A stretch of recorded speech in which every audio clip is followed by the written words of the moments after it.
Hello friends, welcome to my channel. आज मी तुम्हाला दाखवणार आहे एकदम झटपट तयार होणारा मेदूवड्याची रेसिपी। तर हा मेदूवडा जो आहे तो इन्स्टंट मेदूवडा आहे। रेसिपी लास्टपर्यंत नक्की बघा। कढईमध्ये इथे मी 1 चमचा भरून तेल घेतलेलं आहे। त्यानंतर एकच मेजरिंग इथे वाटी घेतली होती, त्या वाटीच्या अंदाजे 3 वाटी पाणी इथे मी घेतलेलं आहे।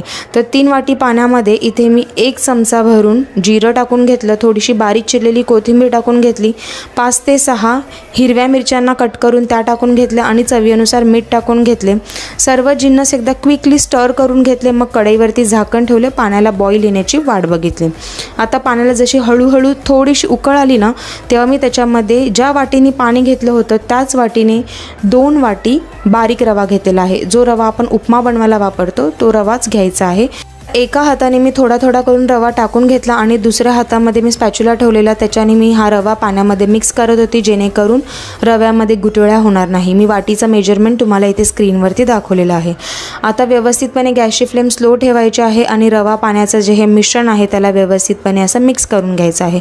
जसं आपण उपमा बनवत आहे तसंच करायचं आहे। एवढंच आहे की याला तडका नाही द्यायचा आहे।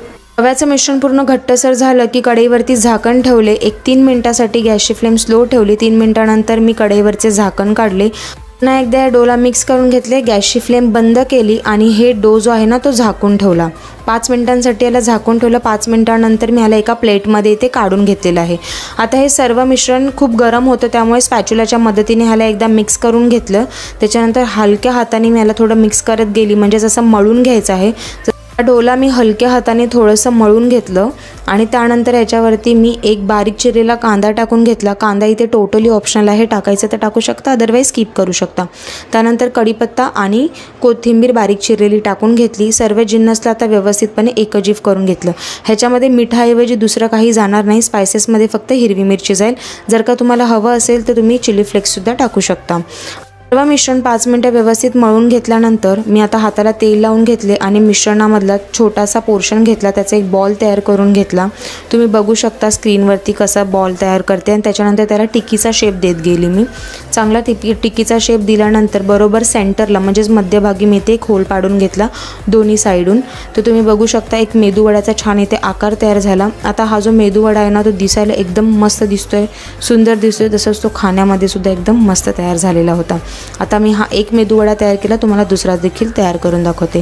तर दुसरा मेदूवड्यासाठी पुन्हा मी एक थोडंसं पोर्शन घेतलं डोमधलं आणि व्यवस्थितपणे ह्याला असा गोलाकार देऊन त्याच्यानंतर त्याला टिक्कीचा आकार दिला। टिक्कीचा आकार दिल्यानंतर त्याचे जे कडा आहेत, कॉर्नर्स आहेत, त्याला व्यवस्थितपणे असं प्लेन करून घेतलं आणि बरोबर सेंटरला मी ते होल पाडून घेतलेलं आहे। तर ही दुसरा मेदूवडासुद्धा इथे रेडी झालेला आहे। आता इथे मी सर्व मेदूवडे तयार करून घेतले। बाजूला मी तेल कढईमध्ये तापत ठेवलेलं होतं। आता हा जो रव्याचा मेदूवडा आहे हा बनवताना तेल एकदम गरमागरम तापलेलं पाहिजे, म्हणजे एकदम कडकडीत तेल तापून घ्यायचं आहे। आता तेल चांगलं तापलेलं असेल ना त्याच्यानंतरच हे मेदूवडे या तेलामध्ये सोडून घ्यायचे आहेत। तर तेल व्यवस्थित तापलेलं नसेल ना तर जे मेदूवडे आहेत ते आपल्याआप खुलतील आणि रवा जे आहे ते सर्व तेल शोषून घेणार आणि मेदूवडा इथे तुमचा बनणार नाही। तर इथे व्यवस्थित गरम तेलामध्ये मेदूवडे टाकायचे, त्याच्यानंतर गॅसची फ्लेम मीडियम करायची आणि हे मेदूवडे गोल्डन ब्राऊन कलर होईपर्यंत चांगले फ्राय करून घ्यायचे। तर हे मेदूवडे अलटपलट करून मी चांगले फ्राय करून घेतले। आता त्यानंतर हे मेदूवडे मी इथे चटणीबरोबर सर्व नाही केलेत, इथे मी ते टोमॅटो केचप बरोबर सर्व केलेत। तर हे रव्याचे मेदूवडे टोमॅटो केचप बरोबरच सर्व करा, खाण्यासाठी एकदम मस्त लागतात। तुम्हाला जर माझी रेसिपी आवडली तर चॅनलला लाईक, शेअर आणि सबस्क्राईब करायला विसरू नका। थँक्यू।